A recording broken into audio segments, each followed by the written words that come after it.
నీకెన్ని కష్టాలున్నా, నీకెవరు సాఫ్ట్‌వేర్ ఉద్యోగం ఇవ్వకపోయినా, నీకెలాంటి ప్రాబ్లమ్స్ ఉన్నా never ever discuss with anyone. So, ఎందుకు ఈ విషయం ఇప్పుడు చెప్పాలనిపించింది మీకు.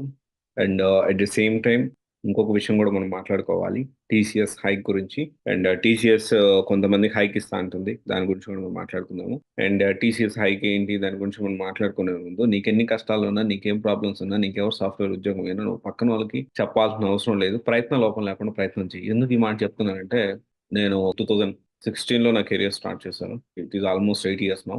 4 ఇయర్స్ జర్నీ ఆఫ్ జాబ్ ఎంప్లాయీగా అండ్ 4 ఇయర్స్ ఫర్ ఎంప్లాయర్‌గా. అంటే ఉద్యోగం చేసేవాడుగా, ఉద్యోగాలు ఇచ్చేవాడుగా. సో, ఆల్‌మోస్ట్ సగం సగం జర్నీ ఉంది ఇప్పటివరకైతే. సో, నాకు జాబ్ చేసేటప్పుడు, జాబ్ ప్రయత్నాలు చేసేటప్పుడు ఎవ్వరు సపోర్ట్ చేయల. సపోర్ట్ చేయకపోగా నేను వాళ్ళకి చెప్తా అంటే నా ప్రాబ్లమ్స్ చెప్తా ఉంటే, నాకిలా ఉంది, నాకు ఇబ్బందవుతుందంటే, వాళ్ళు సపోర్ట్ చేయడం మానేసి విమర్శించడం, ఎగతాళి చేయడం, హేళనగా మాట్లాడడం, చిన్న చూపు చూడడం అనేది చేశారు. And at the same time business చేసేటప్పుడు డెఫినైట్‌లీ బిజినెస్ చేసేటప్పుడు చాలా అప్స్ అండ్ డౌన్స్ ఉంటాయి. ఎంత హ్యూజ్ అప్స్ అండ్ డౌన్స్ ఉంటాయంటే, అది కనీసం మీ ఇమాజినేషన్ కూడా అందదు. అంత అప్స్ అండ్ డౌన్స్ ఉంటాయి. అంటే పీపుల్ మైండ్ సెట్ ఎలా ఉంటుందంటే, every time they used to compare with other people. Still ఇప్పటికి గూడా ఇప్పుడు నేను ఒక పొజిషన్‌లో ఉన్నాను. ఎంతో కొంత ఒక లెవెల్‌లో ఉన్నాను. అప్పుడు అంటే నేను వేరే ఏదో తోపని నేను చెప్పట్ల.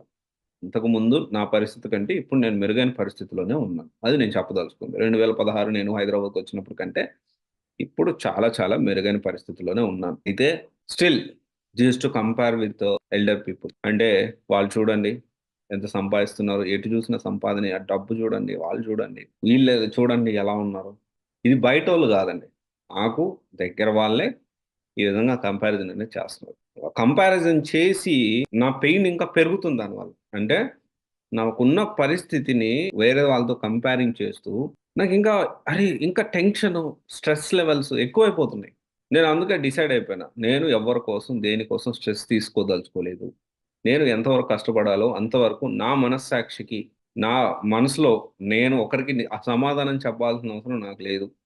నాకు ఏమన్నా అయితే ఇప్పుడు అంత అంత కంపేర్ చేసేవాళ్ళు ఏమి నన్ను కూర్చోబెట్టి సాకుతలేరు. కూర్చోబెట్టి నాకేమన్నా ఎవ్వరు డబ్బులిస్తలేరు. సో, నేను నా ఈఎంఐస్ నేనే కట్టుకోవాలి. నా రెంట్‌లు నేనే కట్టుకోవాలి. నాకేం కావాలన్నా నేనే కొనుక్కోవాలి. నా ఫ్యామిలీకి ఏమన్నా కావాలన్నా నేనే తీసుకోవాలి. నేనే సపోర్ట్ చేసుకోవాలి. ఎగతాళి చేసేవాళ్ళు, కంపేర్ చేసేవాళ్ళు ఎవ్వరు నన్ను ఫ్రీగా తీసుకో, తీసుకో నెల నెల ఒక 2,00,000 తీసుకో, ఒక 3,00,000 తీసుకో. నీకు కష్టాలున్నాయి కదా! ఒక 10,00,000 తీసుకో. ఇంక నేను మళ్ళీ అడగను. లేకపోతే ఒక రూ. 1,00,000 తీసుకో నేను మళ్ళీ అడగను. 10,000 తీసుకో నేను మళ్ళీ అడగను అనే పరిస్థితి ఎవ్వరికీ లేదు. ఖచ్చితంగా మాటలు మాత్రం మాట్లాడతారు. సో, నేను ప్రతి ఒక్కరికి ఇప్పుడు జరుగుతుంది. నా లైఫ్‌లో జరుగుతుందిది. సో, అందుకనే నేనేమి జరుగుతుంది, జరగట్లేదు అంటే దాని గురించి నేనేమి ఇదవ్వట్లేదు. సో, జస్ట్ మీకు చెప్తున్నానంతే. సో, ఇలాంటివన్నీ మనసులో పెట్టుకొని నీకెలాంటి ప్రాబ్లమ్స్ ఉన్నాయి, నువ్వెలా బతుకుతున్నావు అనవసరం. నీకు మనసాక్షిగా అంటే 100% నేను ఎదగడానికి, నా కెరియర్ మంచిగా సెట్ అవ్వడానికి నేను కష్టపడుతున్నానా లేదా? నీకు నువ్వు సమాధానం చెప్పుకుంటే ఫైన్. ఎక్కువ స్ట్రెస్ తీసుకోవద్దు. వచ్చేటప్పుడు మనం ఏం తీసుకురాలేదు. పోయేటప్పుడు ఏమి తీసుకుపోము. ఈ మధ్యలో కానీ కష్టపడాలి.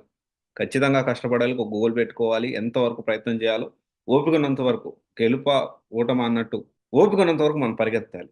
ఓపికన్నంత వరకు మనం బెటర్ పొజిషన్ కోసం ప్రయత్నాలు చేస్తూనే ఉండాలి. కానీ స్ట్రెస్ తీసుకోవద్దు. స్ట్రెస్ లెవెల్స్ ఎక్కువయ్యాయంటే టెన్షన్‌తో లేని రోగాలన్నీ వస్తాయి. ఇదొక క్లారిటీ. అండ్ తర్వాతొచ్చేసి టీసీఎస్ అయితే దీనికి సంబంధించి ఆల్‌మోస్ట్ ఆన్ సైట్ వాళ్ళకి 2-4% ఇక్కడుండే వాళ్ళకి 7-8% ఇస్తాము అంటుంది. టీసీఎస్ సాలరీ హైక్ ఇస్తామంటుంది. మొన్న ఒకరు మాట్లాడారు.